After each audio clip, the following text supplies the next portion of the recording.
Mivote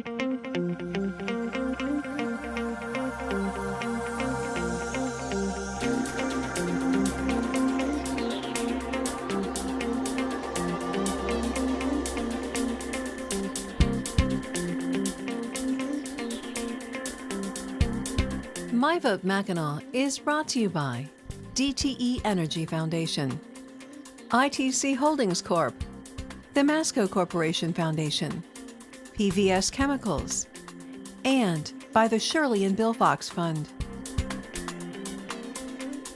Good evening, and thanks so much for joining us. I'm Christy McDonald. We are here at the Grand Hotel on Mackinac Island for the last day of the Detroit Regional Chamber's Mackinac Policy Conference.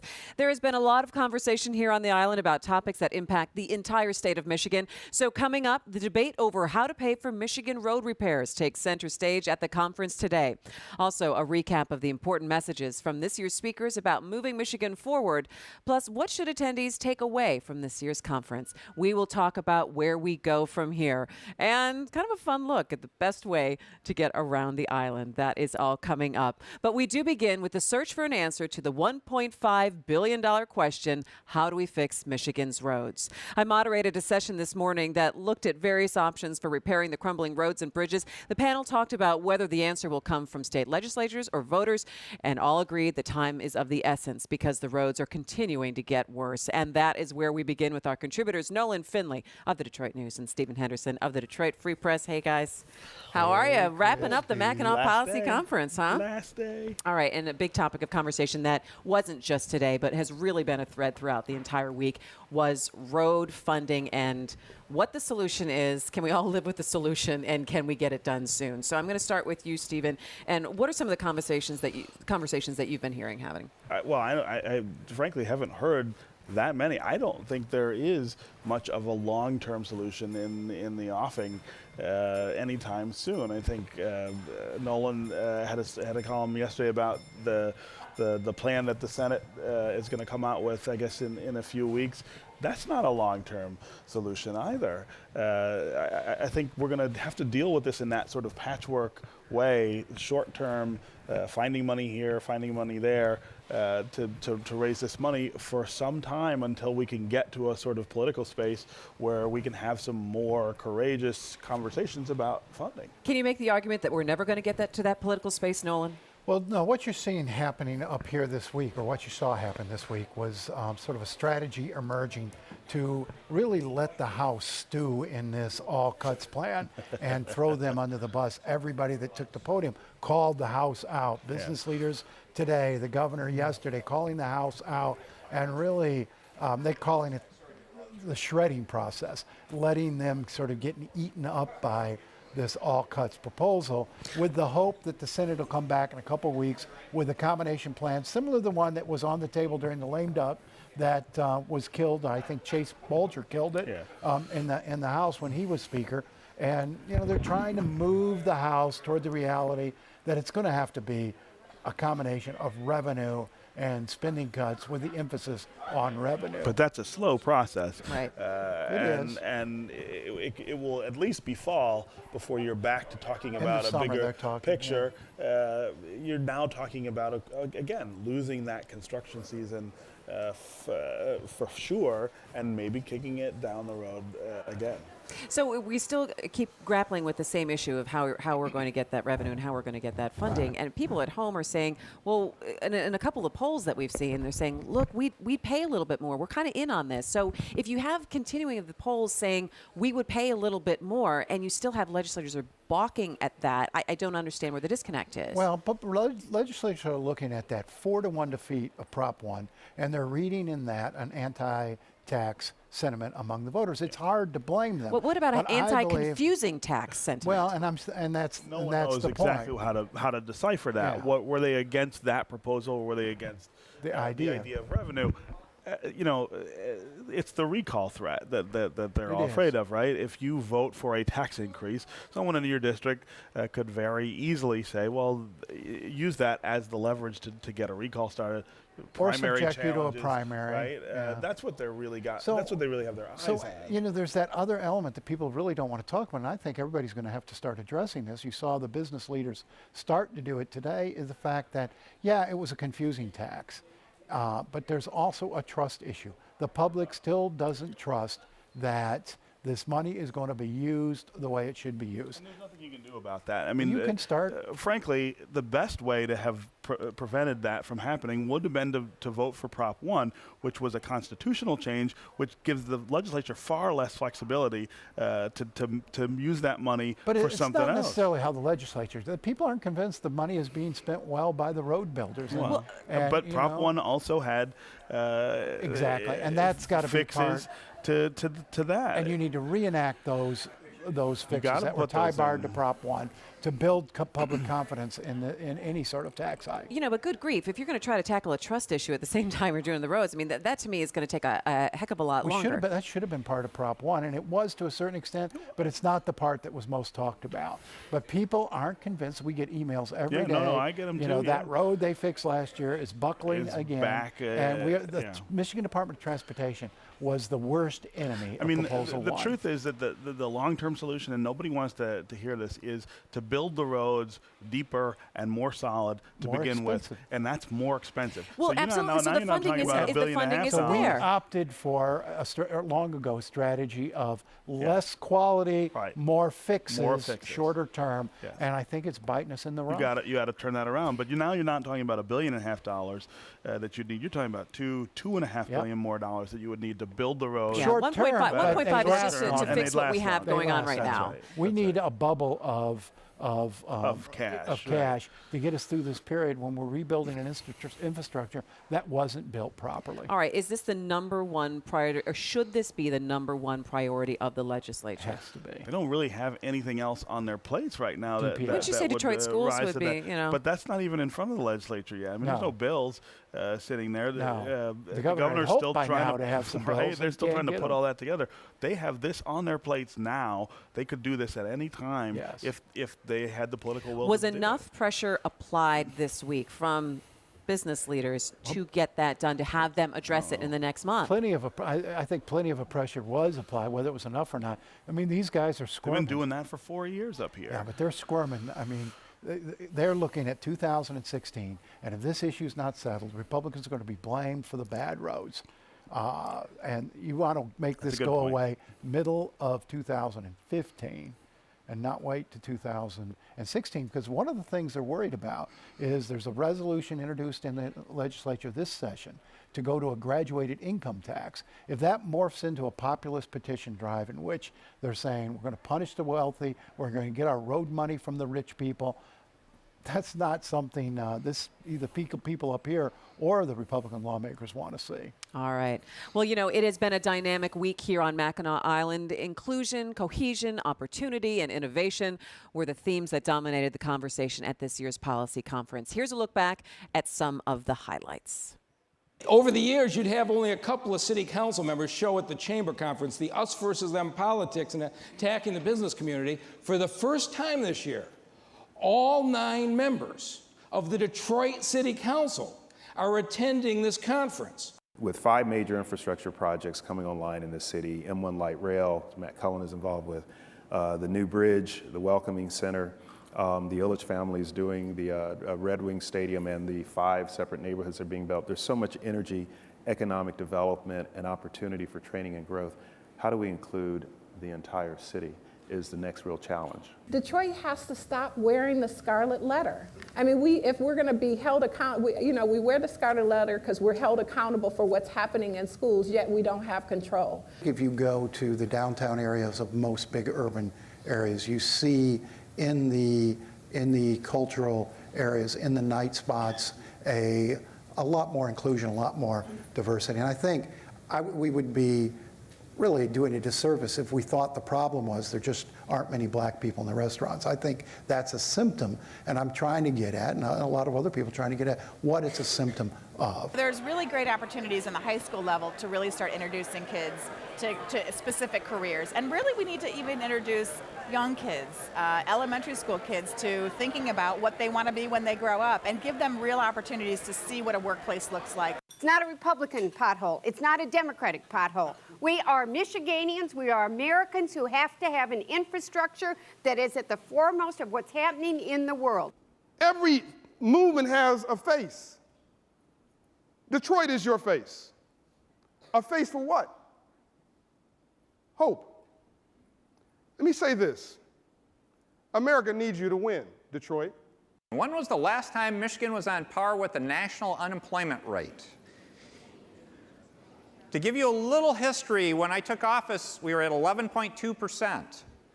Recently, a couple months ago, a month or so ago, we hit 5.6. We dropped it in half, and recently we just hit the national average. And the last time we did that was September 2000, 15 years ago. We're back, folks. All right, so now that the policy conference is over, we'll talk a little bit about the takeaways of everything. But I want to just get your overall impression, Stephen. I'm going to start with you about the conference this year and a lot of the conversations and really the topics that we all went through. Well, you got roads, you have Detroit schools. I think those are the two big sort of headlines. There was not much talk about this, I think, increasingly strained relationship between the governor and the legislature, and you know how that resolves itself over time. I also think that there's sort of a slower pace, and you know, every 4 years we get a year where there's absolutely no elections, and this is that year. So you don't have candidates here. You don't have that sort of urgency that you know, we're coming into some sort of campaign season. So it tends to be lower key, and not as frenetic as We as should other have had years. some What was the presidential thought? candidates up here. You They'll know, be here next year. Well, next year the primaries will be over, and it'll be just. It'll be general. And I don't think you're going to you get a don't think general they'll come? candidate. It's logistically too hard. Yeah. This would have been the year that particularly the too early. Republican contenders, the Michigan primaries, 1st of February. It's not that far off. And most March. years before March 8th. Right. Yeah. But most years before a primary season, we get some We get candidates somebody, up here, and we yeah. didn't this time. That Well, was a little what I disappointing. wonder is, you know, the Republican conference is up here in September, and they'll in all the be here fall. for They'll that. be here for that. So Right. maybe they just didn't figure And to come that's it. twice. Does that give an overall picture of Michigan's clout in the election? Well, Michigan has considerable clout in the primary, and not as much In the In the general. because it consistently votes Democrat. But it has enough electoral votes that Republicans have to pay attention to it in the primary. So, you know, Christy, there was also a lot of testicle talk up here this week. Mike Rowe did a session in which he talked about biting off sheep testicles. Well, in because one he of his has done jobs. that in And Dirty then Jobs. Didn't Debbie Dingell just kind of shock the audience in her session by saying the legislature has to grow some, and I don't know what that preoccupation was, but well, let's not try to figure that out. Well, we not. won't. We'll move on. And I want to talk about the conversation that that centered. wasn't one of the pillars. It was no. Let's not pillar. It's going off the rails. All right, I want to talk about education and a lot of the conversation that's centered around education. We touched on it a little bit. We were talking about roads. That's something that the legislature is going to have to consider in terms of helping resolve DPS debt and where the vision for DPS is going to be. And we saw a little bit more clarity this week with Mike Duggan coming out and kind of bringing the hybrid plan together of the future of the Coalition of Future School Children and the governor together. Stephen. Well, I mean, I think he's trying to sort of wrest the issue into his lap a little more and make it clear that he's the one who really needs this done, and done on a more urgent basis than the governor has been able to push at this point. I don't think it's that the governor doesn't want to get to a place where we have a deal and things are moving forward. I think he has just been unable to, and the mayor saw an opening to be able to maybe bridge the gap between the two sides. But there's still that issue of the debt out there and how you pay for it and how you come up with that $53 per student from the other school districts, or if you can find that money somewhere else. So we're not closer, I don't think, but we have a new player, I think, on the field who is trying to score. Do you have a little bit more clarity on this, Nolan? No, I don't think the governor's is buying into the Duggan plan yet. At the moment, they're not buying in. Neither are the lawmakers. I agree on the debt, but I think they're probably going to end up having to bond that debt out in some fashion. You could do that, right? You can't ask these legislatures to take $50 a kid out of their own districts and ship it to Detroit. Talk about recalls or primary challenges. That's suicide. That's suicide whether you're a Republican or a Democrat. It'd be very difficult. And I think people around the state are watching what's going to happen to Detroit as well, because again, they're not the only struggling school district. Obviously, they're in the worst shape, but you also have some other districts around the state that are going to be watching. Underinvested in education in this state, and whether you think, as Nolan does, that's a matter of how we spend the money, or as I do, a combination of spending and support. I think we have a revenue problem in schools, as well as how we spend it. The truth is, we've ended up way further down the ladder than we should be in compared to other states. There's no question about that. I mean, our performance, one of the big buzz items up here this week was that Ed Trust Midwest report that said, kids of all races are going to be in the bottom 5 states very shortly. Yeah, for reading. They take a look specifically at 4th grade reading. So, I mean, that got some folks' attention. John McColl talked about it very passionately. Some others did. The fundamental pieces we're not willing to put in place. The first piece that needs to go into place is some sort of teacher accountability legislation. That's what other states like Florida, Tennessee, Massachusetts did first, getting everybody agreeing to an approach. We can't get people to agree to an approach, let alone implement one.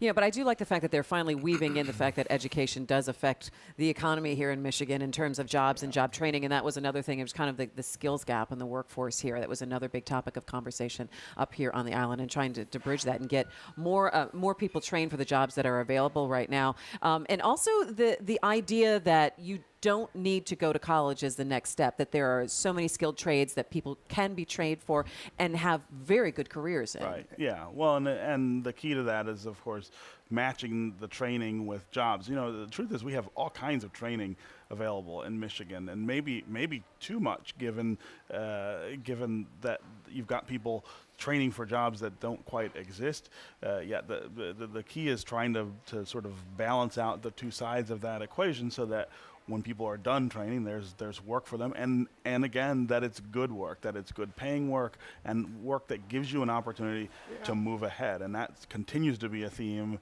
I think, in the kind of anti-opportunity legislation that the legislature is really interested in. We have pushed hard for college readiness in this state for a long time. I'm as guilty of it as anyone in saying college. Yeah. And meanwhile, we're ignoring the fact that there's a lot of good middle-class jobs that require skills training, but not a 4-year degree. College. And so I think we need to shift the conversation to post-secondary training, post-high school training, going to a trade school, learning to weld, learning to drive a truck, learning to do this, that, or the other thing,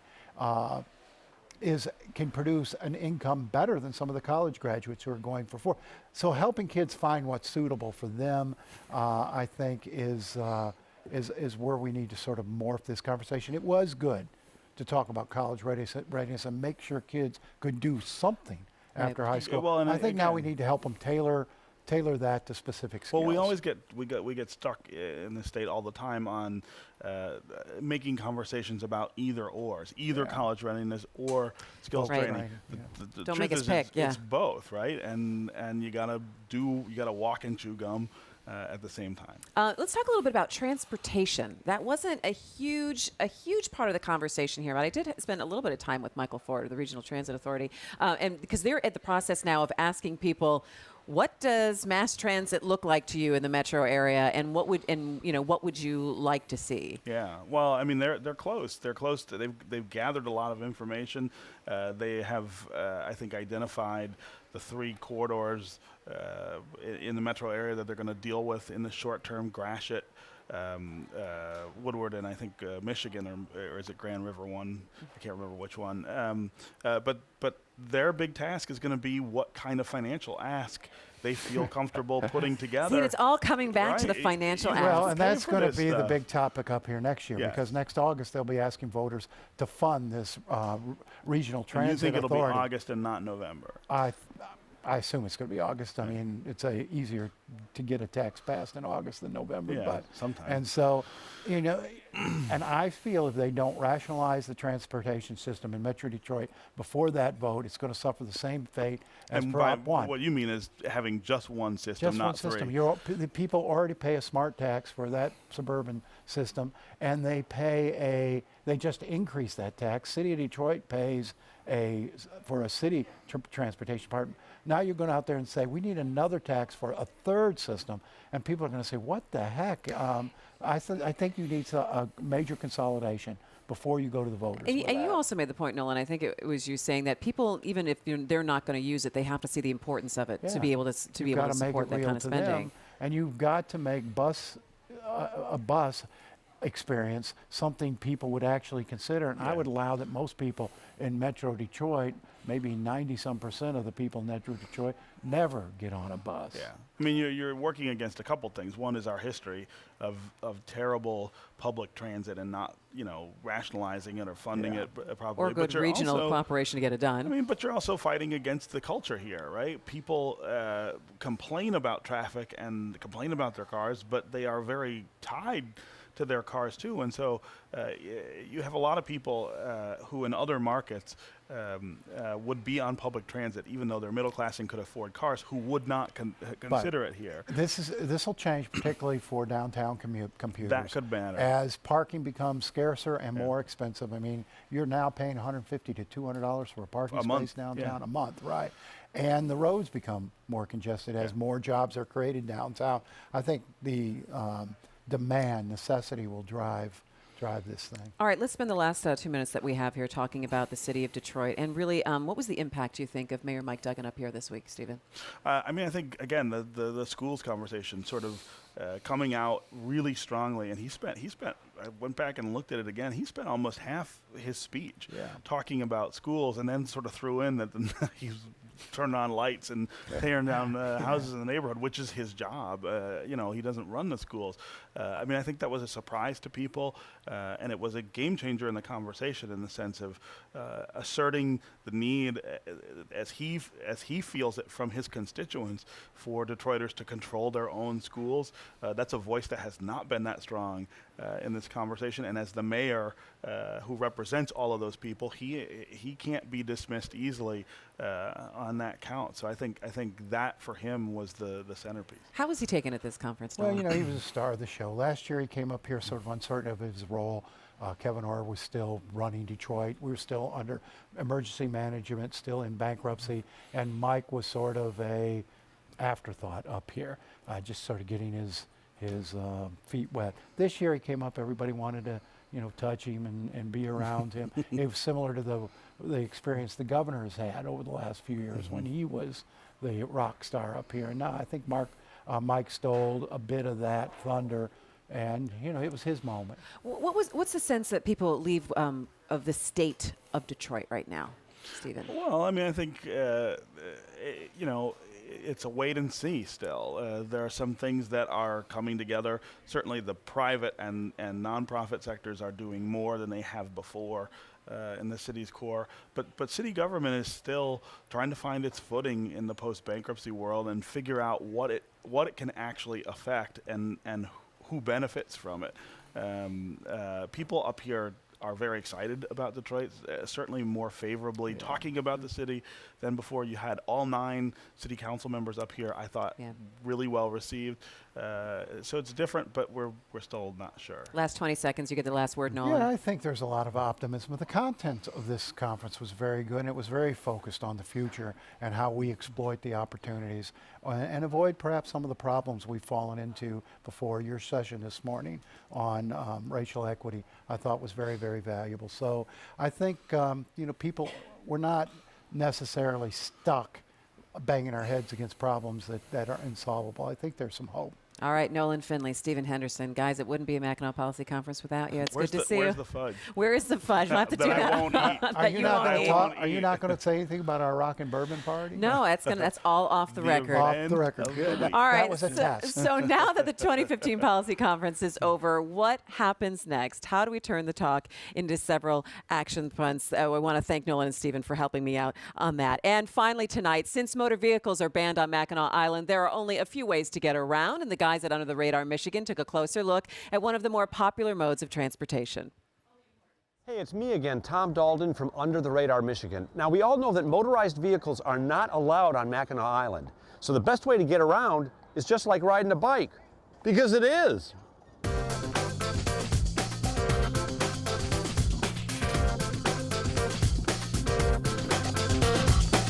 Excuse me, sir, when you ride alone, do you prefer to be by yourself? Most of the time. Really? Yeah. How about you? Always. Really? Is that because you don't have any friends, or? Well, right now it's because I don't have a bike. Oh, okay. Well, they can handle that situation over here for you. Just pick one out. Oh. Hi, can you help me? The governor borrowed my bike, and I don't want to buy a new one. Is there a service on the island where you can, like, use a bike for a while for a nominal fee? It's called bike rental. Oh. It's what we do. So, did you rent these bikes? No. No, you brought your own bike. So did I, but anyway, that's a long story. Hi, how are you? Hi. So you guys are all musicians. Yeah. I saw you performing at the policy conference. Look, could you guys do me a favor and write me like a bluesy, sad song about a guy who had his bike stolen by the governor? Yeah, I think we could do that. Yeah, no problem. Oh, awesome. You know, young fella, it looks like you're going to work. Oh, working right now. At least somebody's getting some work done this week. Now, wait a minute. Aren't you the premier horseman on the island? I am the premier horse guy on the island. What are you doing on a bicycle? We would just call it a mechanical horse. Did you see the governor go by wearing a blue bike? Yeah, I tried to stop him, but he said, I said, I think that's a stolen bike. And I think you ought to either turn it in or I'm going to have to do something. Well, if you see him, chase him down for me. I'm on the case. Well, it turns out the governor didn't take my bike, but he got me a brand new one instead. It was pretty sweet.